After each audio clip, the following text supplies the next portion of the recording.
Welcome everyone to the Sprout Quilt Challenge 2025. The first week of this challenge was designed, or the block was designed by Jo Simpson of Jo Simpson Studios. She's a wonderful fabric designer and pattern designer, and she designed this block for our challenge. I had never done one of these Churn Dash blocks before, so that was a lot of fun for me. It's a simple block and perfect for starting our challenge. This was the block that I have gone ahead and put together, and I'm going to show you some tips and tricks for sewing this block, especially when it comes to half square triangles, which anybody who knows my design aesthetic knows that I use a lot of half square triangles. So making those quick and easy and accurate is definitely a skill, and I will share with you some of my tips and tricks with that. But before I do that, I want to give a shout out to some of our sponsors for the Quilt Challenge.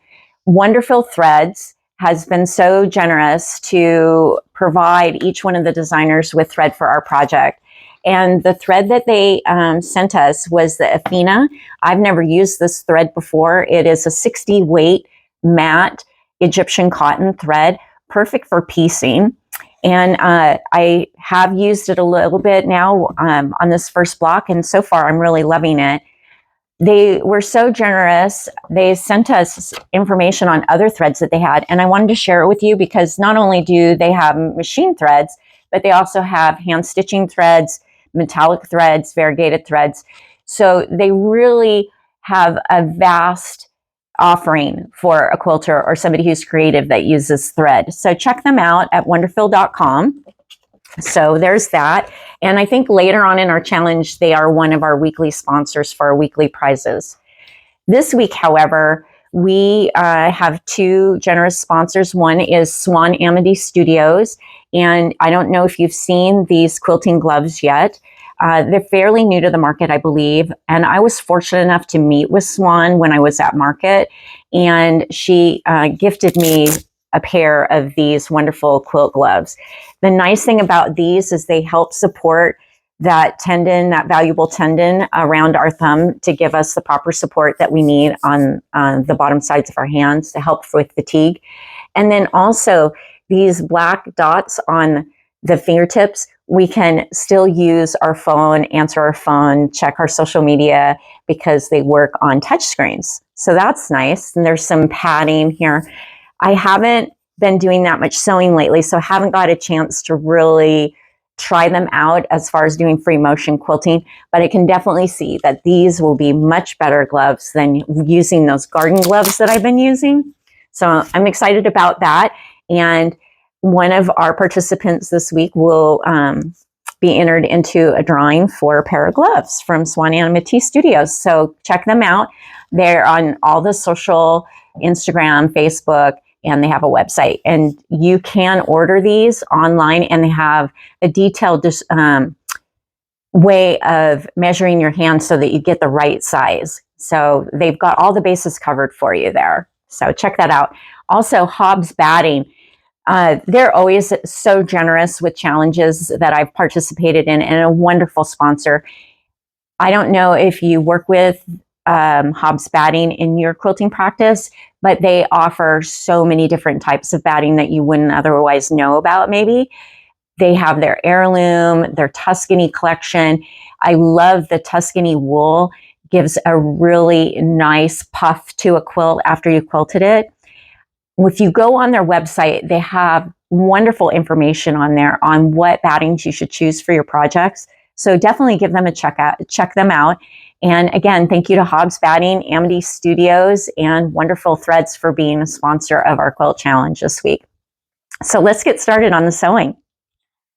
For this Churn Dash block, we will need 4 squares, 2 of the background, and 2 of a coordinating fabric. And then those will be for the churns. And then the center square I've chosen the red. And for the dashes, we have background and gold. Starting with our dashes, we have 4 background and 4 of the gold, and we're going to sew along one of the long sides of the rectangle with a 1/4 inch seam allowance. And we will press to the gold side. For the churns, we will use 2 navy squares and 2 background fabrics. I've drawn a diagonal line from corner to corner on the off-white background fabric.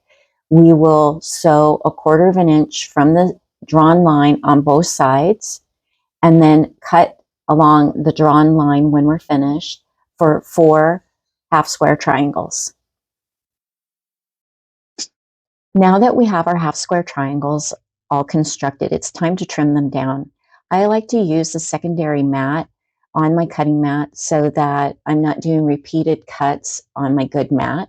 This mat is from the Dollar Tree, so if we ruin it, it's no big deal. We can toss it in the trash. I also like the Quilt in a Day ruler, and this is for half square triangles. So matching up on the appropriate line and trimming with a fresh, sharp blade, it does make the difference for sure. Makes your cutting a lot more accurate. And so we will cut all 4 of these half square triangles down to size, trimming off the dog ears with a pair of scissors, which I find to be the fastest, but do it the way that works best for you. And once we have these all trimmed, I'm going to press the seam to the navy side so that it doesn't show through onto our off-white fabric. And we'll continue with our block construction. Now that we have everything constructed, it's time to lay out our block into rows. Essentially, this is a 9-patch square. So arranging our dashes and our churns in the correct location so that we sew the strips correctly the first time. We'll lay out the block and we'll construct our rows, right sides together using 1/4 of an inch seam allowance. And once our rows are constructed, then we'll sew the rows together. Now that our rows are all constructed, you can see how easily this all came together with the seams all nested nicely, and we'll be ready to move on to week 2. So thank you, Jo Simpson, for this wonderful block. I really enjoyed it, and I hope you did too. Be sure to like and subscribe to my channel so that you can continue along with this journey of the Sprout Quilt Challenge 2025. I'll see you next week when I will be showing you week 2, and we'll actually have 2 blocks for week 2, so you won't want to miss it. Until we see each other again, happy stitching.